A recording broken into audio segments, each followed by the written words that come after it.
Welcome back to Virtually Vikings radio show. I'm your host, Mickey Johns, and today we'll be discussing all things Viking Days of Service with Dr. Christina Will. Thank you so much for joining me today, Dr. Will. Oh, it's my pleasure. Thank you for having me. Let's first start with just talking about what the Vikings Days of Service is exactly. Okay, Do you sure. mind sharing that? Yeah, no, I'm happy to. So Viking Days of Service is an initiative at St. John's River State College that is dedicated to providing meaningful volunteer opportunities for our faculty, students, and staff that also meet local needs in our community. And it began to as a way for us to acknowledge the National Days of Service, which are around September 11th and Martin Luther King Day.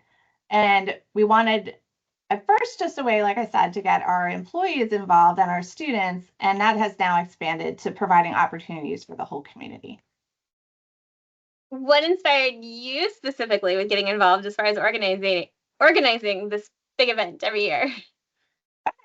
So the first thing was, again, when it really came to our attention that, there were now 2 National Days of Service and that the college wasn't doing anything really organized about it, Dr. Brown and I got together and just talked about the possibilities and thought, well, let's give it a try. So that was back in 2019. This will be our 6th fall that we've done the Viking Days of Service. And I should have mentioned, we do 2 a year. So we fall into service and we spring into service. And the reason it was important to both of us, but particularly me, is I've always been interested in volunteering.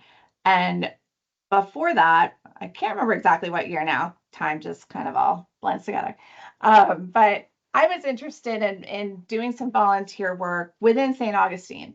I've lived there now for 29 years, and I still, though, felt like I hadn't really gotten involved with the community beyond the work I do, as at that point, librarian at the college, and also an instructor. I wanted to find a different way to connect with my community and also give back. So I joined the Junior League as a way to do that.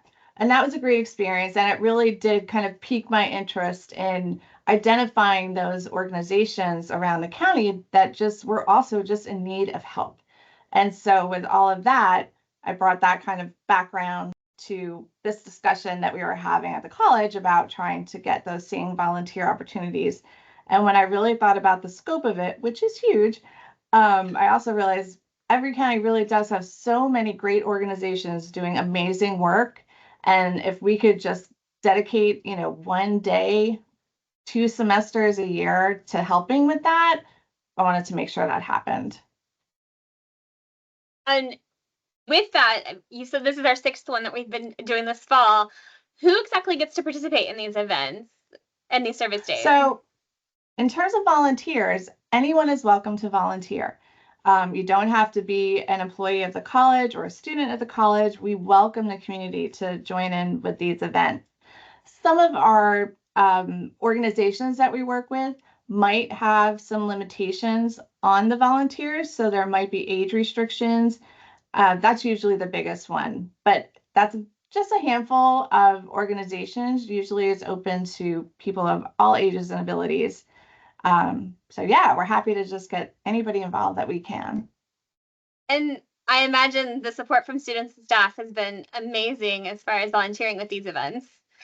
Yeah, it's been great. The biggest thing, honestly, is getting the word out. And then once people hear about it, we don't have any problem filling in the slots for the number of volunteers that we need for all of our projects. It's been wonderful.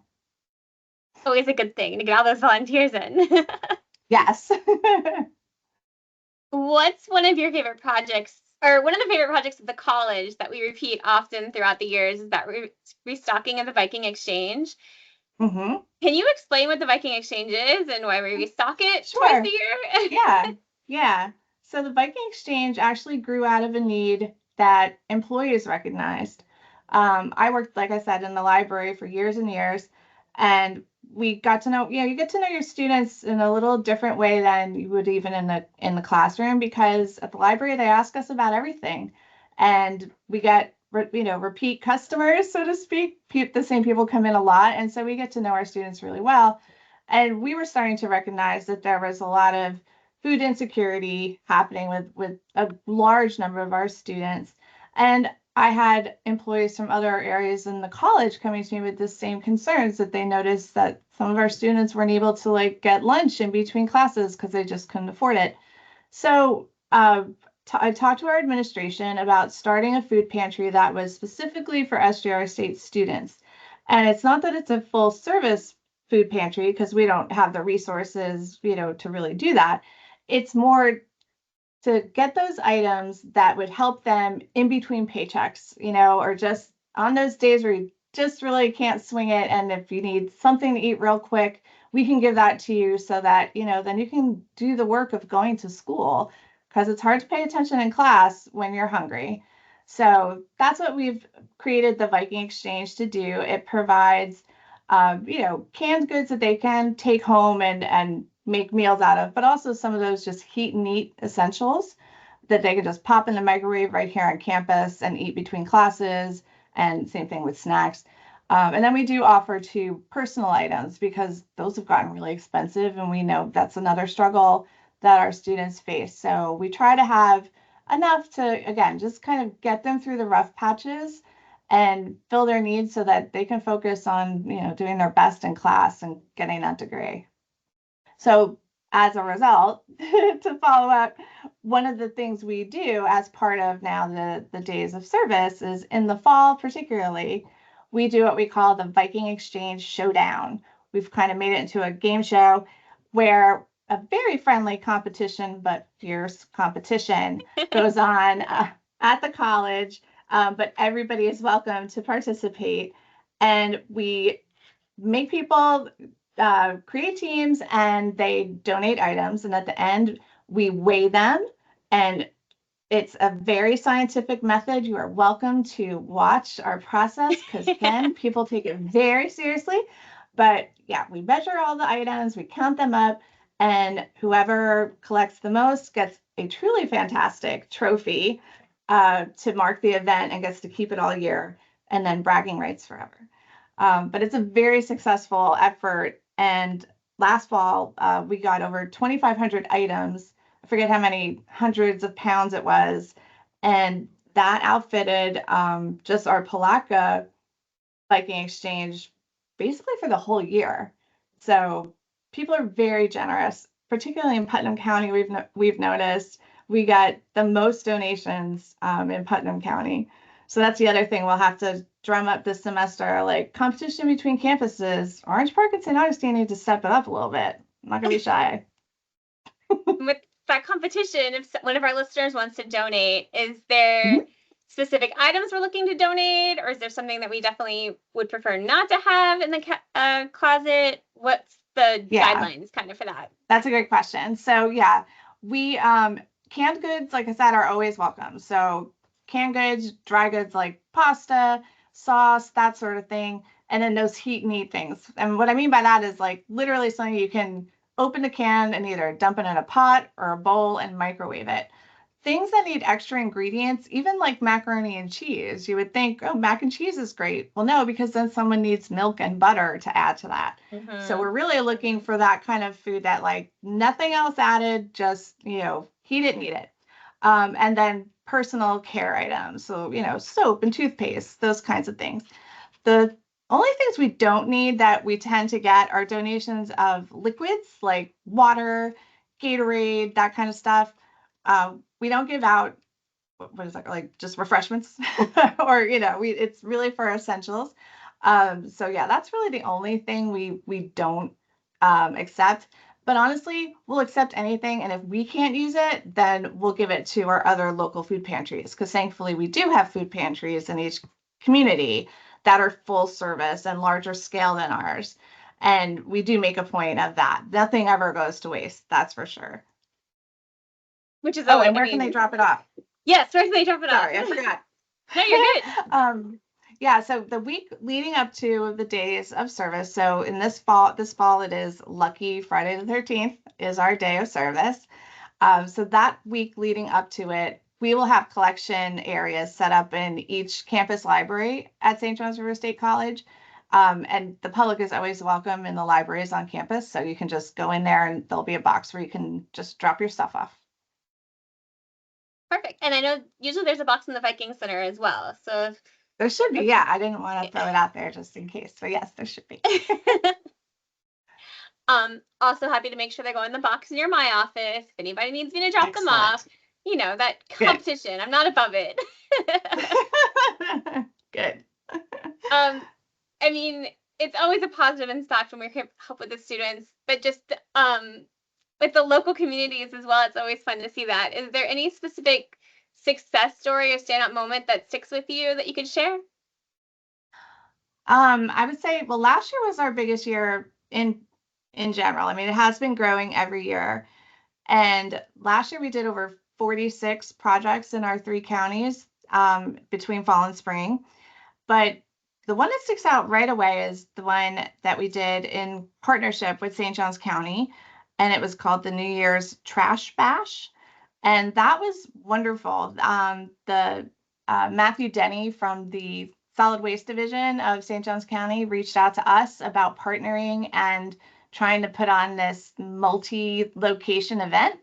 So we did all the beaches between, like Ponte Vedra down to Fort Matanzas, and collected over 700 pounds of trash in just 4 hours. It was amazing.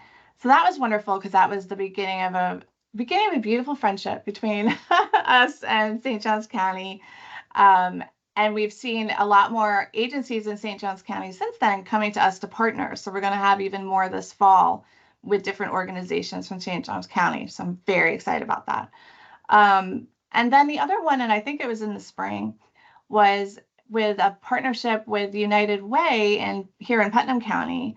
They reached out to us because they had a person in the community whose home was falling into disrepair, and she was getting calls from the county about, her needing to fix it, or there were going to be repercussions, and she just didn't have the means to do it. So United Way was able to help with the supplies. They just needed the manpower, and that's the part that we provide with all of our projects. We can't provide materials, but we can provide people. So we were able to get actually a lot of our athletes from the baseball and softball teams to go over and literally paint her house and clean the yard. And that was awesome. And it just also seeing how much fun people had while they were doing it. That was definitely a bonus. But, we made a real difference in that person's life that day. And there's nothing better than that. It's always fun to be volunteering with one of the athletics teams because they have so much fun just within themselves. So they always pull everybody in with them. That's just it. Everything we do, even if it's picking up trash, which at first sounds like, well, that's not going to be fun at all. It is. It is so much fun because everybody who works here, number one, is just amazing and fun to be with. But it is a strange time to be together and do something that we don't usually do together. It can't not be fun. So I want to take a chance to highlight something for you because you didn't exactly expound on it too hard, but braggable moment for you. There were 398 volunteers just this past spring, and they claimed over 775 hours of service. And that day, that is amazing. Yeah, just in that day. And so, actually, so for last year, between the fall into service and spring into service, we had well over 500 volunteers total. And I want to say around 1,400 hours of service among our 46 projects. So it makes again, it's just one day, but it makes a huge impact. The amount of work we get done in those few hours, it's fantastic. It doesn't seem like it takes that long, but to see those numbers, it's crazy to see how much we were able to dedicate to helping the area. Absolutely. Yeah. Well, what's one of the experiences that kind of sticks out for you as far as being special? Like we always have that one that kind of sticks out. For you, what was your favorite that you've gotten to take part in? That I've gotten to take part in. That's kind of hard. Because actually I end up doing the trash pickups most of all, it seems like, because in the mornings I'm like running around making sure things are organized and people need to be where they need to be. And then we do garbage walks and stuff in the afternoon usually. So I'm usually doing those. And I can't say that, the experience is rewarding because you certainly see the results. But like I mentioned, it's more fun in terms of you never know what you're going to find. And the conversations that happen while you're doing it. I will say, like, that was the very first time I met our VP for human resources. He'd been here for like 2 days. And now I'm walking along, picking up garbage with him, finding out all kinds of stuff that I never would have found out about him. So honestly, the best part for me has been making those connections, both with, of course, our community agencies, but then the people within them and the people who come to volunteer. It's just building those relationships with people. It's been so much fun. Yes, the connecting. My favorite moment was a few years ago. We did Wilkinson Junior High in Clay County. A student designed something to put on the wall, and us as volunteers went in and painted the walls. So first, Fun. fun watching her, dictate to a bunch of adults what we were allowed to do for the morning, but also to get to see Right. like her pride of watching her thing be put on the wall for students to be able to use was Yeah, so fun to just watch her be inspired by her I own love design that. kind of a deal. So it was Yeah, definitely fun to that's take part awesome. in. Thank you for, that You're moment. welcome. Yes. But With yeah, all these fun I moments do of love that. thought, Go ahead. what kind of like preparation goes into making something like this such a success? Because it's a Um, huge scale event. it's a lot of work. We actually it starts well months ago. We have an online application that we ask people to submit their projects through. Once a project has been approved, we don't make you fill out that form every time. If you want us to do it again next time, we're happy to. But yeah, we have a running online form where people can submit ideas. And so there's a collection time where we review those, which is right now. We're reviewing the ones that we've gotten that are new. And then we talk to those applicants and just see if the project is within the scope of Viking Days of Service. And it's pretty easy to get a project on our docket. You really just have to be a nonprofit organization and be able to, like I said, provide the resources. So if you want us to do yard work or something like that, that's fine. But like you need to provide the plants that we're planting, and we can just donate the man hours, the people. So then once that gets approved, we find people at the college who will serve as what we call site captains, and they will work with the agency and me to set the event at each location and just make sure we have everything we need and the number of people we need and getting all the information out. Our site captain takes care of that part. So the organization person doesn't have to worry about communicating with a lot of different people. Um, and then once we get our slate of approved projects, I make a website that people can go to register to volunteer. And we do ask that people register just so that we know we have at least the minimum number of volunteers that an agency has requested. And that doesn't need to be a lot either. Some agencies only want like 3 people, and that's fine. And other agencies could use like 20 or 25, and we can do that too.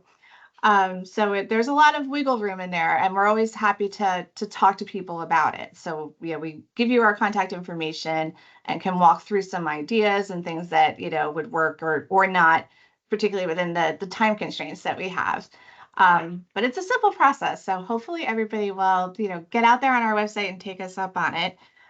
It is on the college website. If you just go to srstate.edu and then click on community, on that drop down menu at the very bottom, you'll see it says Viking Days of Service. And the link to the upcoming service project will be there where you can submit your proposal. And then as soon as we finish this one, I'll post the application for our Spring into Service, which will be in January of 2024. I'm sorry, 2025, which is crazy. That's why I said 2025. I was already 2025. But yeah. Well, looking ahead towards spring, I know, the fall one's right here. So for Yeah. spring, are there any hopes or goals as far as for future days of service, some projects or areas you want to kind of expand into? We're really open to anything. We have a Okay. pretty interesting scope, everything from, animal shelters to food pantries, not just our own. We help other food pantries if you need us to organize your supplies, that sort of thing. We're happy to do that. Um, So really anything that people can come up with, if it's again just a nonprofit organization and you need people to help you out and 2 to 4 hours of their time would help you, I want to talk to you and see what we can do. Perfect. Well, with this fall, we'll go back to fall. What are kind Okay. of some of the events we'll be doing for fall this year? Oh, let me see. So the Putnam County Animal Shelter is one of our repeat people. So we'll be working with them again.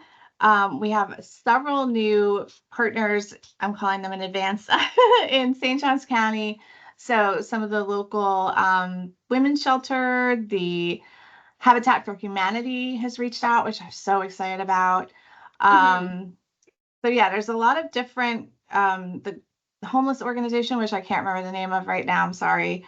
I think it's the Homeless Coalition of St. Johns County. They've reached out to us. So there'll be some new opportunities and then some of our go-tos. So the Clay Education, again, I can't remember the name exactly. I'm sorry, but we help their school supply closet in terms of organizing that, and then teachers go shopping in there. And then we have a community partnership school as well, and I think that's where you went last time. We're going to go out there again and help them beautify their campus. So there's lots of good stuff in store. So as soon as I get that form up, I will let you know. But again, you can just go to that same website and it'll all be there. Perfect. And then I know like the president and first lady, Mrs. Pickens, kind of dig in and help Mhm. with us with these events as well. You said going on the website is the best way as far as to sign up for things with that for the Yes. September Yeah. 13th day.